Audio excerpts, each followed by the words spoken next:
എന്താടാ എന്തുപറ്റി നിനക്ക്? കുറച്ച് ദിവസം ഞാൻ ശ്രദ്ധിക്കണു, എന്തോ ഒന്നും നിന്നെ വല്ലാതെ അലട്ടുന്നുണ്ട്. എന്താടാ അത്? ഒന്നുമില്ല. ആ പറയടാ. ഞാൻ ഇവിടെ വെച്ചൊരു പെണ്ണിനെ വളരെ യാദൃശ്ചികമായി കണ്ടടാ. പിന്നീട് പലവട്ടം ഞാൻ അവളെ കണ്ടു.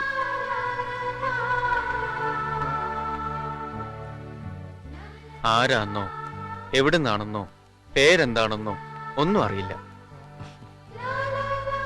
ഇപ്പൊ എന്റെ ദിവസം തുടങ്ങുന്നത് തന്നെ അവളെ കുറിച്ച് ഓർത്തോണ്ടാ. 1-2 വട്ടം ഞാൻ മിണ്ടാൻ ശ്രമിച്ചു, പക്ഷെ ഒന്നും പറയാൻ പറ്റിയില്ല. അവളാണ് എന്റെ ജീവിതത്തിൽ കടന്നു വരാൻ പോണ പെണ്ണെന്നൊരു തോന്നൽ. എല്ലാം അവളോട് തുറന്ന് പറയണം. നീയും കൂടെ വരണം എന്റെ കൂടെ. നിന്റെ സപ്പോർട്ട്. ഈ കാര്യങ്ങളൊന്നും എന്നോട് സംസാരിക്കരുത്. എനിക്കതൊന്നും ഇഷ്ടമല്ല. പ്രേമം ദിവ്യമാണ്, അനശ്വരമാണ് എന്നൊക്കെ കവിതയിലും നോവലിലൊക്കെ വായിക്കാൻ കൊള്ളാം. പ്രേമം ആളുകളെ തമ്മിൽ അടുപ്പിക്കും, കുടുംബ ബന്ധങ്ങളെ തകർക്കും, മനസ്സമാധാനം കെടുത്തും. അതൊന്നും വേണ്ട, വിട്ടേക്ക്.